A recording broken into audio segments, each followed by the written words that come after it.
Demandez et vous recevrez. C'est une phrase qui vous dit quelque chose? Alors aujourd'hui, on va parler finalement de comment oser demander. Bonjour à vous, ici Elena Carlier, je suis conférencière et coach de vie certifiée. Si vous ne me connaissez pas encore, j'aide mes clients à révéler leur plein potentiel, à vivre une vie en accord avec leur cœur et leurs valeurs. Aujourd'hui, on va parler finalement de comment oser demander.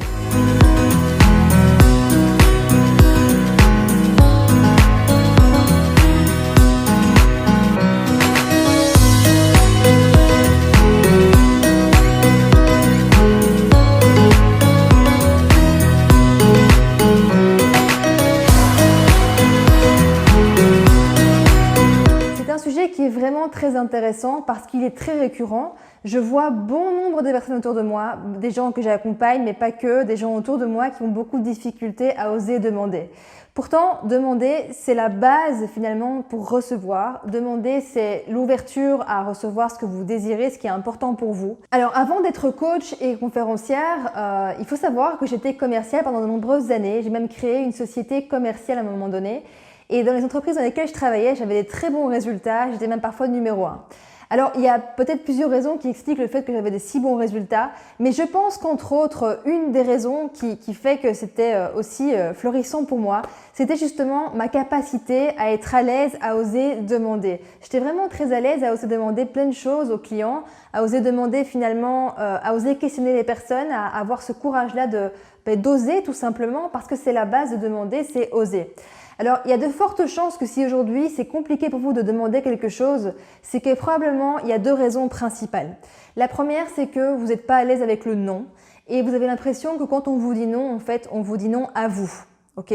Ce qui n'est pas le cas. Il faut bien comprendre que si aujourd'hui on vous dit non, c'est pas à vous qu'on dit non, mais c'est à la demande que vous faites et c'est à la demande à l'instant T. Donc c'est très important ça de comprendre. C'est pas à vous qu'on dit non, je le répète, c'est à la demande que vous faites et c'est la demande à l'instant T. Vous pouvez refaire la même demande 2 jours après, 5 minutes après et que ce soit oui.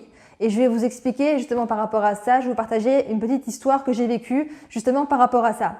Donc, il faut comprendre ça parce que c'est vraiment extrêmement important. Beaucoup de gens, j'ai l'impression, ont des difficultés à avoir une bonne estime d'eux-mêmes et donc quelque part le non vient toucher l'estime personnelle alors que c'est pas du tout, encore une fois, à vous qu'on dit non et donc ça, il faut vraiment bien l'intégrer. Comme vous dites souvent non, enfin je vous le souhaite en tout cas d'avoir la capacité de dire non aux autres personnes, ce qui est important si vous voulez vivre la vie qui est importante pour vous, vivre en accord avec vos valeurs.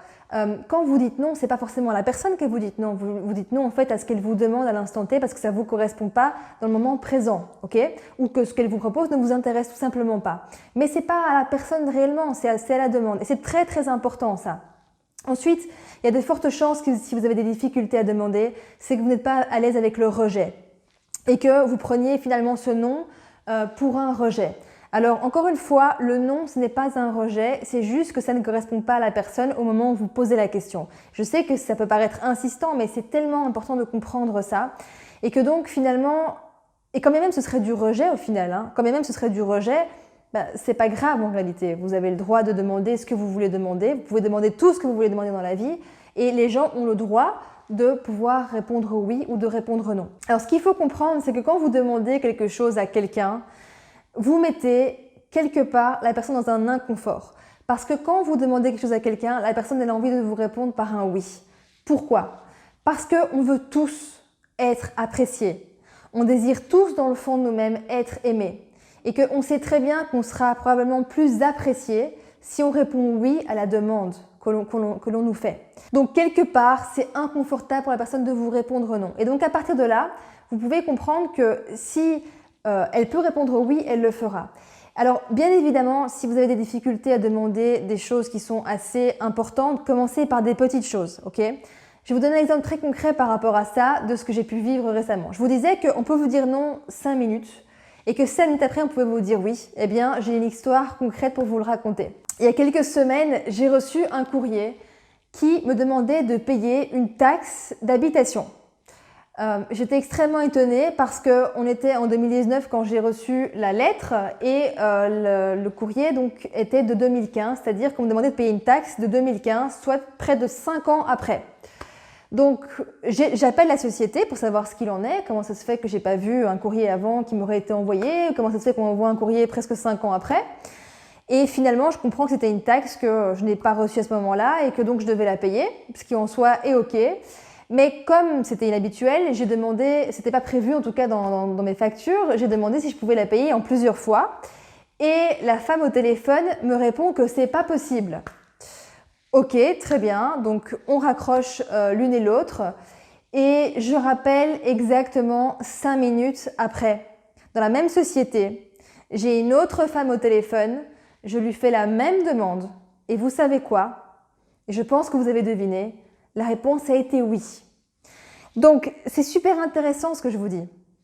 Même société, même règle de base, on pourrait se dire c'est une même société, c'est les mêmes règles, donc pourquoi est-ce que l'une dit non et l'autre dit oui, dirait oui? Eh bien, j'ai quand même insisté, j'ai plutôt persévéré, c'est plutôt le terme persévérer. Je ne me suis pas arrêtée à un non, j'ai osé continuer à demander. Et ça, c'est quelque chose que je fais très souvent. Parfois, quand on me dit non à quelque chose, et que le non me correspond pas trop, eh bien, je refais la demande, parfois quelques jours après, parfois d'une autre façon, parfois à une autre personne, parce que j'ai bien conscience que même dans une même société, on peut vous dire non une fois et 5 minutes après vous dire oui, ou que une autre personne va vous dire oui, et j'ai plein d'exemples à vous partager par rapport à ça, mais donc c'est vraiment intéressant. Donc ce qui a fait la différence finalement, c'est que j'ai osé demander d'une part, c'est que j'ai persévéré, j'ai demandé une deuxième fois, et c'est que j'étais à l'aise avec le non, parce que même si elle m'avait dit non 2 fois, ben c'était ok en fait, elle m'aurait dit non 2 fois, peut-être que j'aurais rappelé une 3e fois, me connaissant c'est probable, mais en tout cas ce qui est sûr c'est que ça aurait été ok, je l'aurais jamais pris en fait personnellement en me disant qu'on me rejetait moi ou que finalement c'était contre moi. Et donc ça c'est la base finalement d'oser demander. Donc si aujourd'hui ou demain vous avez l'occasion de demander quoi que ce soit, faites-le. Je vais vous donner encore un exemple par rapport à ça qui est vraiment très intéressant. L'autre jour j'étais au restaurant avec ma collaboratrice et elle demande un plat, elle demande un américain en fait mais sans oignons. Et le serveur arrive par après, donc le plat arrive et devinez quoi? Il y avait des oignons dedans. Et donc elle demande de le refaire sans oignons parce qu'elle n'aime pas les oignons. Et donc le serveur ramène son plat finalement sans oignons.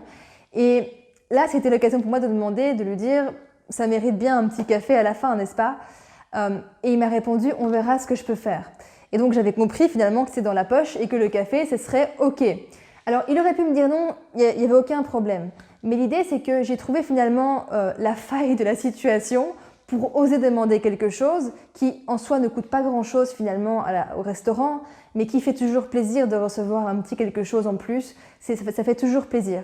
Et donc, simplement, j'ai reçu ce café parce que j'ai simplement osé demander, encore une fois, et si ça avait été non, ça avait été non. Mais ça, vous pouvez commencer par faire vous-même. Vous allez au restaurant demain, vous pouvez demander même simplement plus de riz, plus de frites, plus de salade, demander qu'on vous change quelque chose et simplement être à l'aise avec l'idée de demander et devenir finalement une machine à oser demander, une machine finalement à oser exprimer ce que vous désirez parce qu'en fait quelque part demander c'est exprimer ce que vous désirez et dites-vous bien que les gens ont toujours la liberté de vous dire oui ou de vous dire non et que donc en aucun cas vous mettez la pression à qui que ce soit, c'est juste une demande que vous faites mais une demande qui a souvent des chances d'aboutir. Et d'ailleurs, c'est tellement intéressant ce sujet que j'ai décidé d'en créer finalement une formation qui s'appelle Négocier et obtenir ce que vous désirez, que je vais co-animer avec ma collaboratrice Elodie Surgelose, qui, si vous ne la connaissez pas encore, est investisseuse en immobilier, qui est coach immobilier et qui est vraiment très qualifiée par rapport à toute la partie financière. Mais ici, elle a aussi beaucoup de qualités en tant que commerciale, négociatrice, c'est une très bonne négociatrice également. Et donc on a décidé de créer cette formation à partir d'un constat général que beaucoup de gens, et probablement que vous en faites partie également, ne sont pas à l'aise à oser demander. Donc c'est ok, il y a plein d'outils qu'on peut vous partager qui vont vous permettre d'être beaucoup plus à l'aise avec cette capacité de demander. Et puis il n'y a pas que ça évidemment dans la négociation, ça c'est juste la base et puis il y a beaucoup de choses à maîtriser évidemment. Mais si ça vous intéresse, vous aurez le lien avec tous mes événements, il suffira de regarder le titre de cette formation et de vous inscrire s'il y a encore de la place, sinon probablement qu'il y en aura une autre prochainement. Voilà, donc je vous dis à très bientôt, merci pour votre attention, n'hésitez pas à partager la vidéo autour de vous, c'est super important, si vous avez des gens autour de vous qui ne sont pas à l'aise à oser demander, partagez-leur la vidéo, mettez un pouce vers le haut pour me dire que vous avez apprécié la vidéo. Si vous avez des questions, mettez-les en commentaire, j'y répondrai avec grand plaisir. Et puis bien évidemment, abonnez-vous à la chaîne pour recevoir toutes mes vidéos en priorité. Merci pour votre attention et je vous dis à très vite.